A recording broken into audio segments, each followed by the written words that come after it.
Hi, welcome to Listen2Riches. Today, I will be explaining the book Doughnut Economics. We all know that there are important but not urgent matters in the world that often get overlooked. The content of this book is precisely about such matters. Before we dive into the contents of the book, let's first get to know the author's background. The author, Kate Raworth, is a significant reason why I recommend this book to you. Kate Raworth is a British economist who previously worked as a researcher at the Oxford University Environmental Change Institute and was one of the contributors to the United Nations Development Programme's annual Human Development Report. However, these are not her primary highlights. What's more important is that she is an unconventional economist. In her youth, Kate, like many young people, had dreams of changing the world. She believed that economics held significant importance at the time, so she pursued an economics degree at Oxford University.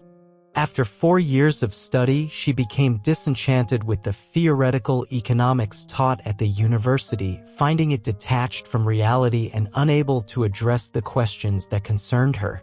Consequently, she left the institution and immersed herself in exploring economic development in the real world. Over the next 2 decades, she engaged in rural enterprises in Tanzania and gained deep insight into the hardships faced by female workers at the bottom of the global supply chain. She contributed to the writing of United Nations Human Development Reports and witnessed how power dynamics hindered international cooperation. She also worked in international organizations, gaining a profound understanding of the hidden rules and double standards of international trade. All of these experiences led her to a fresh understanding and reflection on economics. She realized that while the world cannot do without economics, economics must change because traditional mainstream economics no longer aligns with the 21st century in terms of theoretical methods and practical outcomes. It even poses hidden risks to human security and stability, such as unpredictable financial crises and severe environmental damage. Therefore, she embarked on writing Doughnut Economics, hoping to reveal the flaws of traditional economics, construct new development ideas, and offer recommendations and guidelines for 21st century social development. The concept of Doughnut Economics is inspired by the shape of a donut, a sweet treat with a hollow center. It symbolizes that human economic development must consider both meeting basic needs like food, security, health, and education and not harming the Earth's ecological environment. Human economic activity should operate within the space between these two limits, much like the shape of a donut. Achieving this goal requires a reevaluation and transformation of traditional economics, which is the central theme of Doughnut Economics. Since its publication, this book has received warm acclaim, being hailed as the Financial Times and Forbes Book of the Year. The concept of Doughnut Economics has been cited in various places. For example, in 2020, the Dutch capital, Amsterdam, became the world's first major city to put the principles of Doughnut Economics into practice. The author's ideas represent a trend of reevaluating and innovating economics. Reading this book will help us recognize the limitations of mainstream economics, understand the direction of future economic development, and realize the importance of maintaining independent judgment and the courage to reflect on what we have learned as we grow. Only with this open mindset can we continuously expand our knowledge. Next, I will break down this book into 2 parts for you. First, I will explain why the author diverged from traditional economic theories and why she criticizes them. Then, I will explore how to build a system that can fulfill human economic needs without harming the Earth's ecological environment, highlighting the key characteristics of a forward-looking economic theory. After hearing this, you may learn to think like a 21st century economist, as the subtitle of this book suggests. The author uses the example of Israel to illustrate how designing rules based solely on self-interest and price regulation can lead to counterproductive outcomes. The author contends that to accurately capture human characteristics, economic research must consider not only economic interests but also human interdependence, evolving values, and mutual benefits. This is the correct premise for economic research and the direction for future economics. Secondly, let's examine the second reason why the author diverged from traditional economics, which is the inability to explain many significant economic issues. In the wake of the 2008 financial crisis, which had a major impact on the development of economics, there was not only questioning from other fields about why economists didn't predict the crisis but also introspection within the economics community.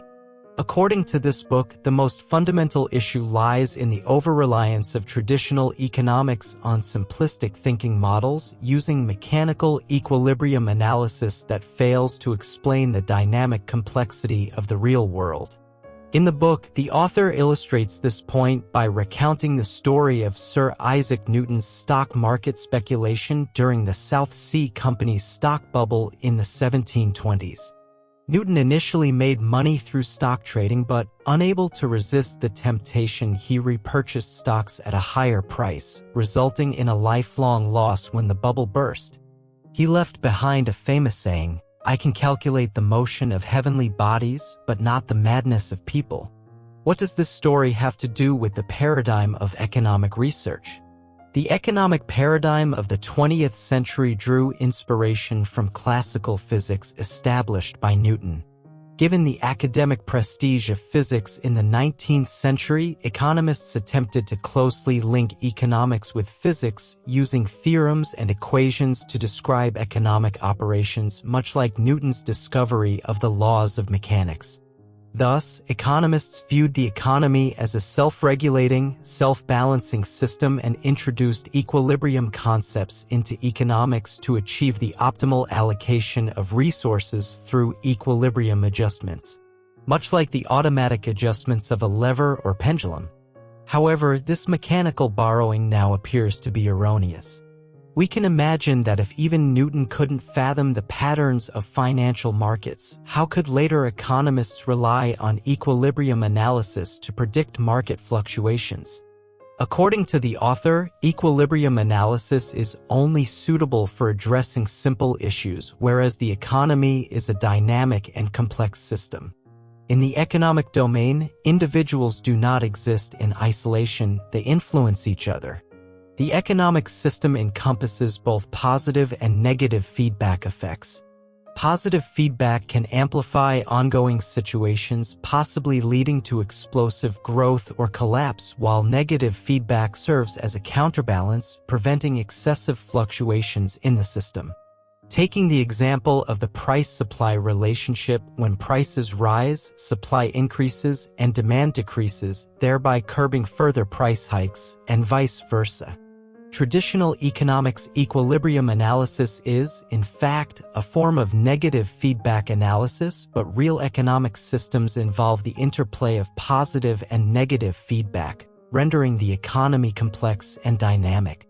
Because of this complexity, traditional economics struggles to explain various phenomena such as financial market bubbles and panics, self-reinforcing economic inequality, and more. The author believes this to be another shortcoming that economics needs to address. Therefore, the author calls for a reevaluation of the economic paradigm and the adoption of methods better suited for dynamic, complex systems to explain economic phenomena. This reevaluation not only provides new avenues for the development of economics, but also offers more accurate tools and theoretical foundations for solving real-world problems. The author criticizes traditional economics for a third reason, believing that this theory has had serious negative consequences in practice. Firstly, one of the consequences is the widening wealth gap. Traditional mainstream economics posits that markets, through people's self-interested choices and price mediation, can optimize resource allocation and achieve income distribution equilibrium.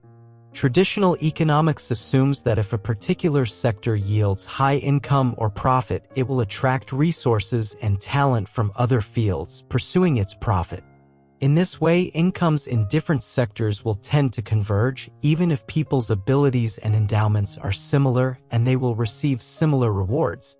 Therefore, traditional economics deems income inequality a natural outcome of different levels of effort, providing incentives for efficiency, and thus external intervention is unnecessary.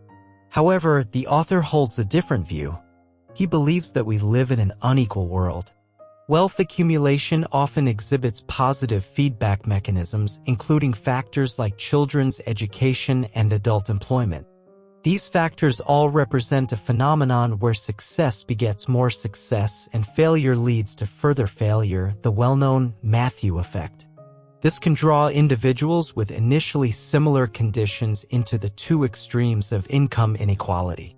If economic development is left unchecked, the wealth gap is bound to continue expanding. The book references economist Thomas Piketty's research, which shows that in the past 300 years, wealth disparity in Western countries has become increasingly pronounced. Capital and labor differ. Capital can accumulate indefinitely, and its returns often exceed the overall economic growth rate, resulting in wealth concentration.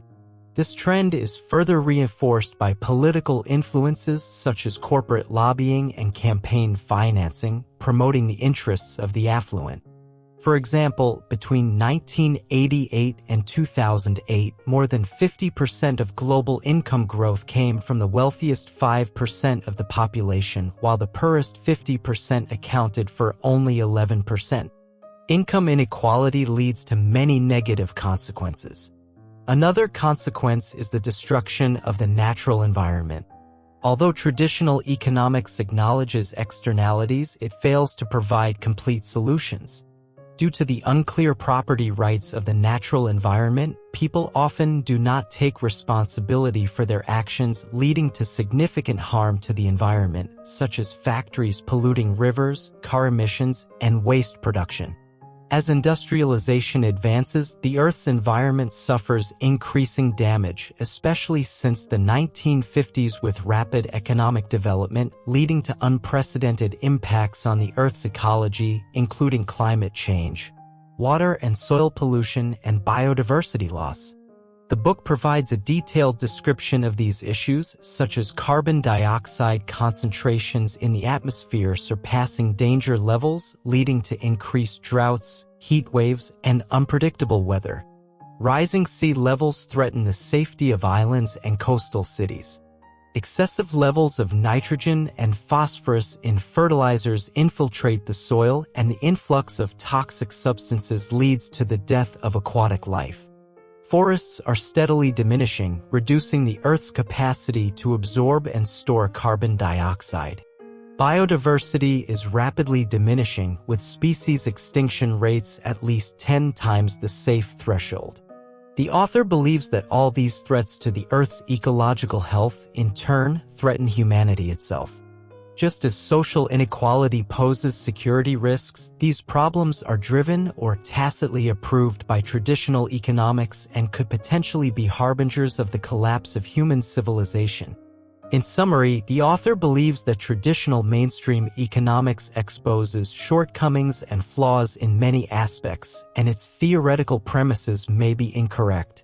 It cannot explain many economic phenomena and has led to severe consequences threatening human sustainable development. Therefore, it must undergo reform and change. So, what changes should future economics adopt? The author summarizes 7 aspects, with some critical points mentioned earlier.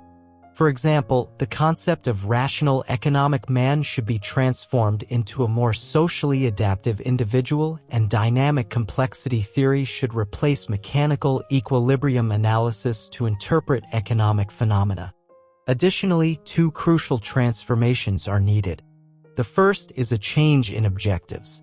Future economic research should not merely focus on the growth of gross domestic product, GDP, but should emphasize the comprehensive balance of human society, i.e., sustainable development. The second is a change in approach. Measures to address wealth inequality and environmental degradation should be taken immediately rather than leaving governance to occur after economic development. The author has a radical view of GDP. He likens GDP to a cuckoo bird in the economic nest. He believes that, though economic development should have its reasonable goals, due to the deviations in the development of economics, people have lost sight of the real objectives. As a result, GDP is like a cunning cuckoo bird, laying its eggs in other birds' nests and occupying a position that does not rightfully belong to it. To prove this point, the author traces the history of economics' definition of goals and points out that economists have not reached a consensus on this matter, creating conditions for the invasion of the cuckoo bird-like GDP. It wasn't until the 1930s that the American economist Simon Kuznets invented the concept of gross national product, GNP, the precursor to GDP, which quickly gained significant influence and became one of the core concepts in economics. This quantifiable indicator allowed people to monitor changes in economic conditions, assess the impact and effectiveness of economic policies. Today, we are aware of the many limitations of this metric. It cannot measure the value of production and labor within households or account for the contributions of housewives. It can only gauge the overall growth of income and wealth while overlooking whether wealth distribution is fair and unconcerned about whether income inequality threatens social stability. Furthermore, GDP cannot measure the environmental impact of economic activities. It only considers the value that economic activities bring to people but doesn't take into account the harm caused to the environment by these activities. Therefore, single-minded pursuit of GDP growth may bring many negative consequences as mentioned earlier, such as widening income inequality and deteriorating environmental conditions. So, is it possible to abandon GDP as the objective and instead use other standards to guide economic development? This is precisely what the author advocates. In the words of the original book, it's about kicking out the cuckoo bird and replacing it with clear 21st century economic goals to ensure shared prosperity worldwide. This is what is known as the Doughnut development model. The Doughnut development model aims to consider both the upper and lower limits of development. The upper limit involves not harming the Earth's ecological environment, while the lower limit is about meeting people's basic economic needs. Does this model have specific indicators? According to the book, the lower limit of Doughnut development includes ensuring that every individual has access to 12 essential elements of life, such as adequate food, clean water, proper sanitation, accessible energy, and clean cooking facilities, among others. Additionally, it involves ensuring that people can access education and healthcare, have decent housing, receive minimum income and decent work, and access information networks and social support systems, among other aspects. Though this may appear as a grand vision, it has been incorporated into the United Nations Sustainable Development Goals adopted in 2015 and is set to achieve most of these goals by 2030.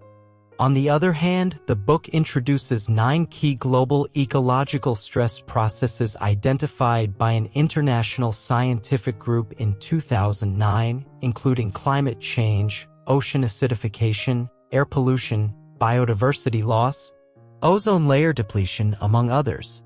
The book presents 9 quantifiable standards for ecological collapse prevention.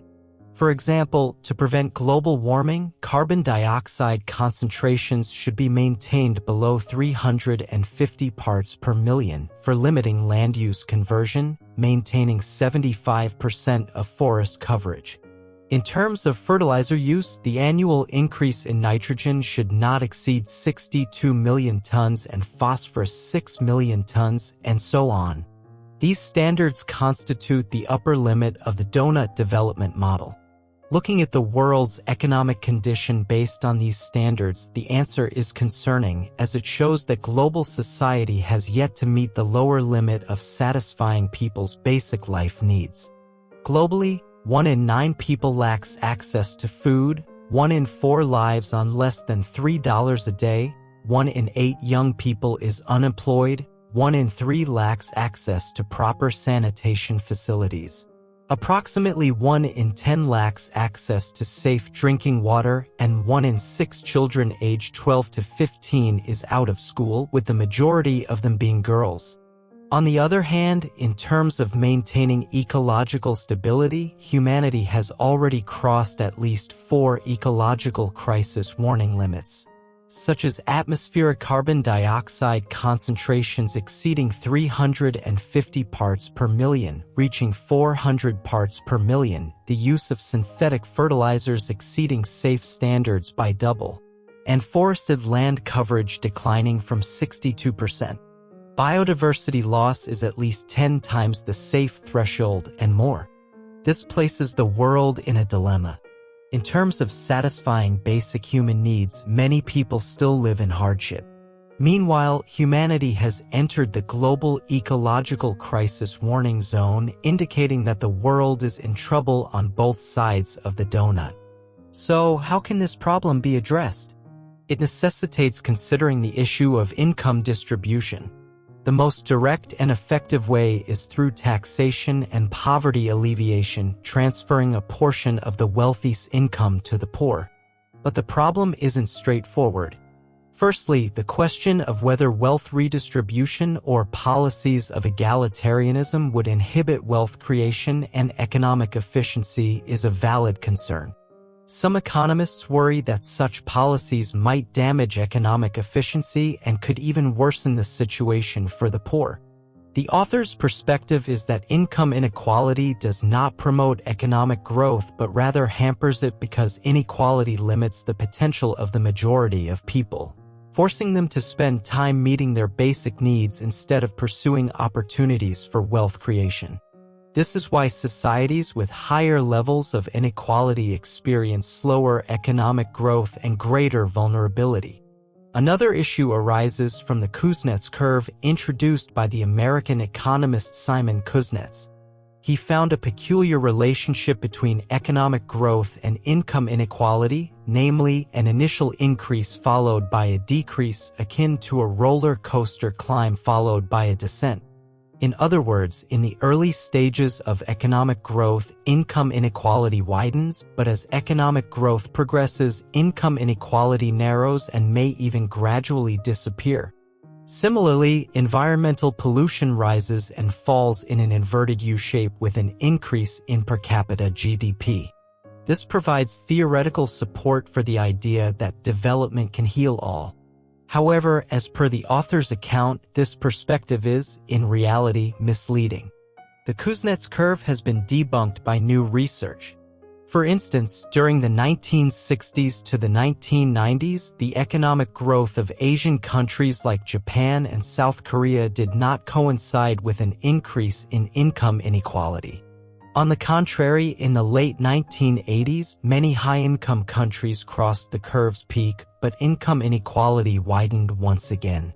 Moreover, psychologists point out that Kuznets conducted his research in a specific era, and the income inequality issues he observed in Western countries during the first half of the 20th century were actually due to capital depletion caused by 2 world wars and massive post-war public investments in education, healthcare, and social security in Western countries. Therefore, the underlying logic of the Kuznets curve doesn't hold. We cannot rely on economic growth to automatically resolve the issues of widening income inequality and environmental pollution. So, what measures should be taken? Among the 7 ways of thinking about the future of economics proposed by the author, 2 key strategies stand out. Firstly, there's the need to redesign the allocation mechanisms. We cannot simply wait for economic growth to naturally lead to greater equality, but should consider income distribution issues in the early stages of the economic interaction structure. This involves not only income redistribution but also wealth redistribution. It means reconfiguring and rebalancing assets like land, money, business technologies, and knowledge through a combination of top-down and bottom-up methods using various avenues such as markets, public goods, and national policies. This aims to create a more decentralized and networked economic output value, reducing the problems of income inequality or the widening gap between the rich and poor. The other strategic approach is to create a regenerative economy. In terms of environmental preservation, the author emphasizes that economists need to rethink by placing humanity within the Earth's ecological cycles. This requires collaborative efforts with architects, industrial ecologists, entrepreneurs, and others to create a circular and regenerative economy. This involves designing new mechanisms and economic policies to ensure that economic development occurs on a sustainable foundation, thereby protecting the Earth's ecological environment and achieving long-term sustainability. Only by combining these two aspects can we achieve sustainable and inclusive growth, truly practicing the Doughnut development model advocated by the author. In summary, the author presents 7 conceptual shifts for the future of economic development. First, changing the goal from pursuing GDP growth to pursuing prosperity in the Doughnut sense. Second, valuing human nature and restoring the role of rational economic agents to individuals who adapt to societal needs. Third, thinking systematically rather than being limited to simple equilibrium analysis, recognizing the dynamic complexity of the economy. Fourth and fifth, designing distribution and creating regeneration, striving to avoid wealth polarization, preventing environmental destruction, and reducing over-reliance on growth to achieve balanced development. Finally, taking a broader perspective by viewing the market as an integral part of the socio-economic system rather than an isolated entity. These conceptual shifts represent the economic thinking required in the 21st century. While the book doesn't provide specific policy recommendations or institutional measures, the author firmly believes that these ideas can serve as a starting point and direction for innovation. The new generation of economists and politicians can utilize these ideas to create an economically sustainable and healthy development model that benefits everyone. Furthermore, the book also teaches us about the importance of having an open and inclusive mindset and the significance of expanding our cognition.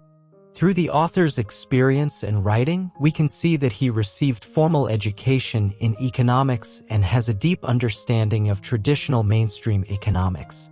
However, he didn't stop there but, through extensive observation and contemplation, integrated emerging viewpoints to create a forward-thinking economic framework that offers insightful perspectives on future development.